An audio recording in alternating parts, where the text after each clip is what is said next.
ये चैप्टर 1 का एग्जाम्पल 2 है, जिसमें दिया गया है कि दर्शाइए कि प्रत्येक धनात्मक सम पूर्णांक 2q के रूप में होता है तथा प्रत्येक धनात्मक विषम पूर्णांक 2q + 1 के रूप में होता है, जहाँ q कोई पूर्णांक है।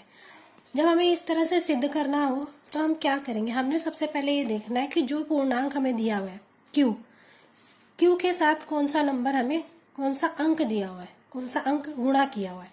तो यहाँ पर q के साथ 2 दिया हुआ है। तो इस तरह का जो क्वेश्चन होगा तो हम उसको कैसे करेंगे? तो करने का तरीका है, हम लेंगे माना a कोई धनात्मक पूर्णांक है, a को कोई हमने धनात्मक पूर्णांक मान लिया तथा b बराबर 2, ये वाला 2 जो भी q के साथ गुणा है वो हमें b मान लेना है। तो b बराबर 2 हो गया।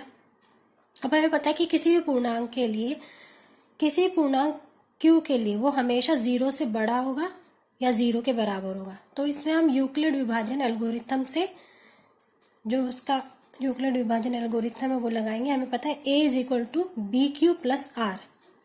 तो इधर से b हमारे पास क्या है? 2 है, तो a = 2q + r हो जाएगा। अब हमने यहाँ पर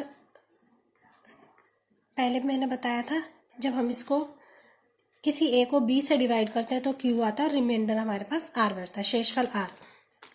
तो यहाँ b क्या है? 2 है और शेषफल r है। तो r जो है वो हमेशा b से छोटा होता है या 0 के बराबर होगा। तो r की वैल्यू क्या हो जाएगी? या तो 0 होगी या 1 होगी, क्योंकि 2 से तो छोटा ही होगा वो। तो r की 2 वैल्यूज हो गई, 0 और 1। अब हम ये r की वैल्यू इसमें रखेंगे, अपनी समीकरण 1 में रखेंगे। तो हमारे पास r क्या हो जाएगा? a = 2q + 0, एक बार 0 रखी, या a = 2q + 1। अब 2q + 0 को हम 2q ही लिख सकते हैं, तो a = 2q हो गया और a = 2q + 1। अब हमें पता है यदि a = 2q है तो यह एक धनात्मक सम पूर्णांक है, धनात्मक सम पूर्णांक है, 2q है, ठीक है। और हमें पता है कि कोई भी पूर्णांक या तो वो सम होता है या विषम होता है, इसलिए कोई भी विषम धनात्मक पूर्णांक, अगर ये सम है उसमें हम 1 ऐड कर देंगे तो वो विषम हो जाएगा। तो 2q + 1 विषम धनात्मक पूर्णांक का रूप होगा। तो ये हमने सिद्ध कर दिया। अब इसका नेक्स्ट उदाहरण है, उदाहरण नंबर 3। इसे देखें एक बार, ये भी इसी तरह से है। इसमें हमें कहा गया है दर्शाइए कि एक धनात्मक विषम पूर्णांक की बात हो रही है 4q + 1 या 4q + 3 के रूप में होता है, जहां q एक पूर्णांक है। तो जैसे पहले एग्जाम्पल में मैंने आपको बताया था कि जो भी हमें पूर्णांक दिया हुआ है, q दिया हुआ है, तो यहाँ पे देखेंगे कि q के साथ कौन सा अंक गुणा किया हुआ है। यहाँ पे q के साथ 4 को गुणा किया हुआ है, ठीक है। तो इसको भी करेंगे इसी तरह से। माना a कोई धनात्मक पूर्णांक है, हमने मान लिया एक धनात्मक पूर्णांक है। b = हमने 4 ले लिया, जो q के साथ मल्टीप्लाई है, जो नंबर उसको हमने b ले लिया, यानी b बराबर 4 हो गया।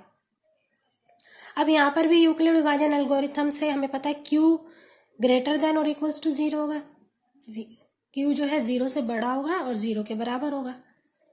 तो a हमें पता है, a हमारा यूक्लिड विभाजन एल्गोरिथम से a बराबर bq + r होता है, जहां पर r की वैल्यू b से छोटी होगी और 0 के बराबर या 0 से बड़ी होगी। तो हमने b क्या माना था यहाँ पर? 4। तो a = b 4q + r।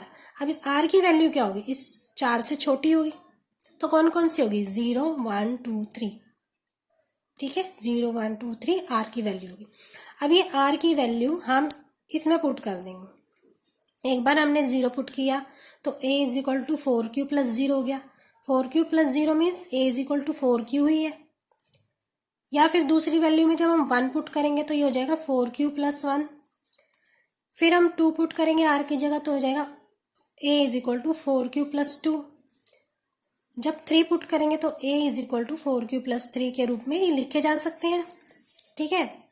अब यहाँ देखो, यहाँ 4q तथा 4q + 2 2 से विभाज्य है, ये पता है कि 2 से विभाज्य है, 2 से भाग हो जाएगा अगर हम इसको क्यू की कोई भी वैल्यू पुट करते हैं तो ये 2 से विभाज्य है, इसलिए यह सम संख्या है।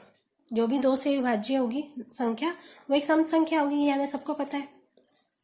अतः सभी विषम धनात्मक पूर्णांकों को 4q+1 या 4q+3 के रूप में लिखा जा सकता है, क्योंकि ये धनात्मक हो गई है, सॉरी धनात्मक सम संख्या हो गई।